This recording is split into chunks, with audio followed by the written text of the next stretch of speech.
Well, happy spend your money on colorful explosives bought from China Day. You know, China, them people that are our enemy, right? Yeah, that's what you're doing today, by the way. You're buying it's over 90% of all fireworks bought in the United States originate from China, which I find is comical. So this is a topic I wanted to do a video on for a while. You see a lot of this right here that's on the screen now going around. And the comical part about this, though, is that most of these people don't even understand what this is. I know plenty of people in person I've talked to. They don't know the difference between the Constitution and the Declaration of Independence. So as demonstrated here, 1776 and We the People, those are two different dates in time. For all practicalities, they really don't have anything to do with each other, but we all know kind of what this means. These are people here who, the don't tread on me, don't infringe my right to bear arms type people, right? Flying the American flag. But I've had conversations with people in person wearing a 1776 shirt, and I'm like, okay, do you even know what that means? Oh yeah, that's the Constitution. I'm like, no, that's when the Declaration of Independence was written. And some of them want to argue for a moment until they Google it and they figure it out. But here's the thing about the We the People.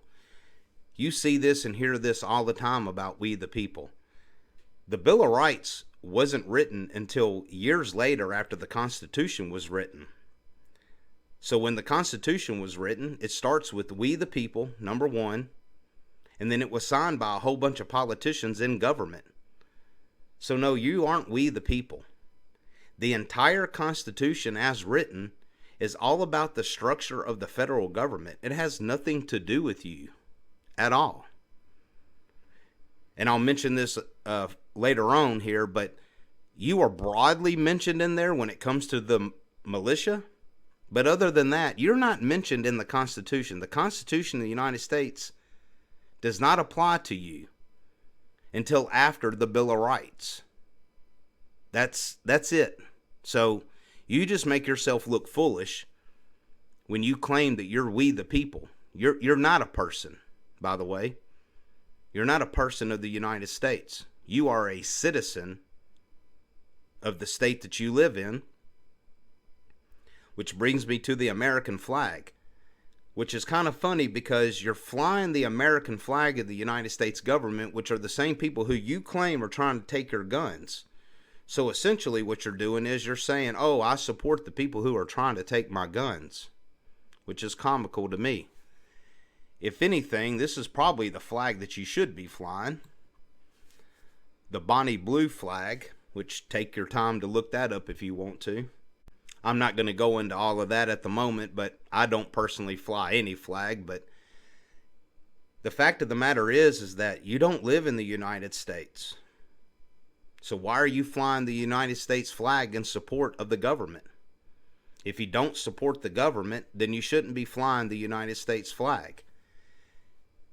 You live in the state that you live in, hence the fact that your state has its own constitution and its own flag. That's where you live.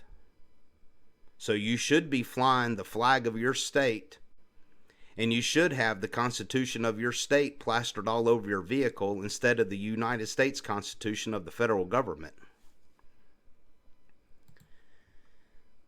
But speaking of the Constitution, this one little section here, Article 1, the Congress shall have power to exercise exclusive legislation in all cases whatsoever over such district not exceeding 10 miles square. And that's Washington, D.C. Washington, D.C. is actually 60 square miles. That's where the United States of America actually exists.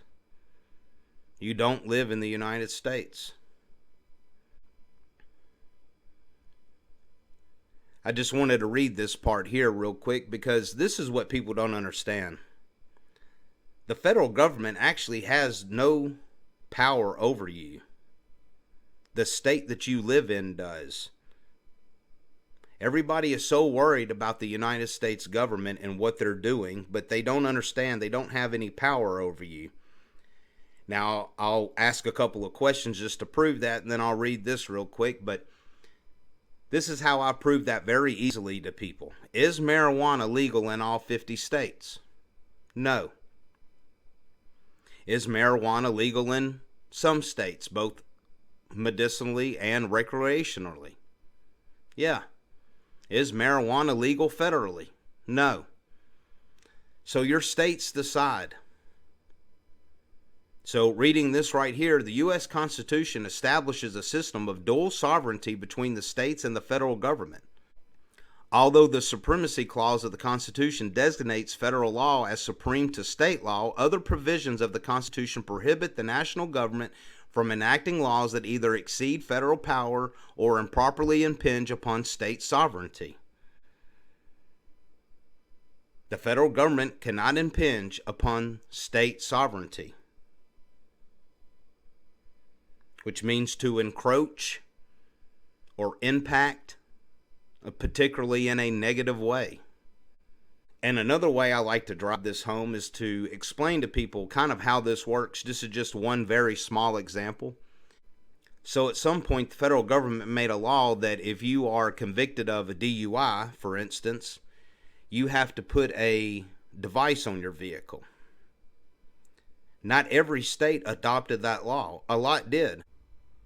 So how this works is that when the United States government enacts a law like that, they basically strong-arm states into adopting that law. And if they don't adopt that law, what they'll do is they'll withhold federal funding for roads, education, etc. So that's how this works.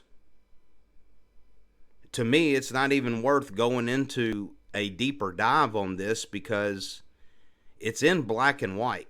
And I'm not going to go into the sovereign citizen thing here, but I do find it funny that the people who claim to be patriots, they claim to stand up for the Constitution, etc., yet some of them same people make fun of sovereign citizens. But yet you are a citizen of the state that you live in, and your state is sovereign, thus making you a sovereign citizen. Now, the problem with that is that most of these people who claim to be sovereign citizens, they all go about it the wrong way. They really don't even understand law, but it's all about being pulled over by the police.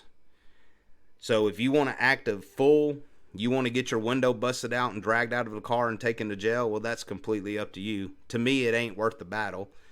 And most of this video really is the reason I'm doing this is just to say that it ain't worth the fight. You're not going to get anywhere with this. So essentially, you're just fighting your local neighbor is all you're doing. And I'm not taking up for the police or anything like that. But I'm just saying, it ain't worth the fight. It's stupid. You're wasting your effort, just like you're wasting your effort, time, and money on logos you're putting on your vehicles that you don't even understand what it means. You have no clue what it means. And so the last part that I'll address here real quick would be militias. So back to the Constitution. The President shall be Commander-in-Chief of the Army and Navy of the United States and of the militia of the several states when called into the actual service of the United States. So the thing is, what you have here is you have groups of people who have organized militias. Primarily, they consist of people who are ex-military. And again, it's not that I agree or disagree with them, but they have this ideal or this ideology that perhaps are going to overthrow the government one day, right? Number one, but understand first of all, so the only militias that are recognized by the United States government are the National Guard and males between the age of 17 and 45. These local militias that are armed with AR-15s, walkie-talkies, and a four-wheeler, you're just simply fooling yourself if you think you have any chance of one day overthrowing the government. You've lost your mind. But I'm just going to read this real quick because I find this comical, the end of this. I stumbled upon this one day here. In 1972, Congress passed the Militia Act, which required all able-bodied white male citizens between 18 and 45 of age to enroll in a militia. Over the next century, original militias evolved into scattered units called on to support police in putting down civil disturbances or reacting to natural disasters. In 1903, Congress designated the pool of men in state militias as the National Guard. At the present time, some militia members claim their organizations are rooted in 18th century with the Patriots and Founders. While these militia members like to describe themselves as patriots, their organizations bear little resemblance to original militias. Extremist views on contemporary militias have their foundation in 1860s with the creation of the Ku Klux Klan. Now here's the important part. Cornerstones of current militias are identified with special emphasis on their hatred and distrust of the government. The extent of militia activities in the United States and the threat posed by militias are assessed. Now that's the comical part. And I hate to burst your bubble here, but let me tell you how the United States government assesses the threat posed by these organized militias running around thinking that one day they're possibly going to overthrow the government. Every one of them has an FBI agent who has infiltrated their organization. You are never going to gain any kind of traction thinking that one day you're going to overthrow the government or do anything about it. At the end of the day, if the government wants to come and take your guns, they're going to take your guns. And yeah, plenty of people will say, oh, well, then I'll just die with them. Yeah, you will. That's what will end up happening, trust me. Now, the whole taking your guns thing, that's going to require a whole nother video. I'll just say it right now. They're not coming after your guns. It's not going to happen. You can quit worrying. You can quit stockpiling.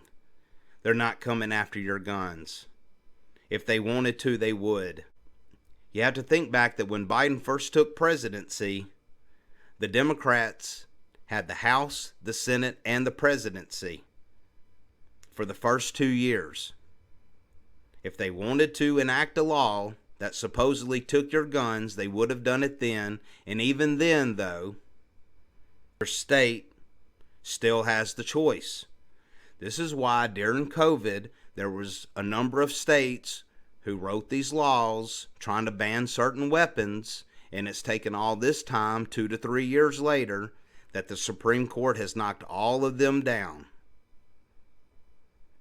So essentially what happens is the news and the fear-mongering gets everybody in a craze because you have these liberal politicians trying to ban guns.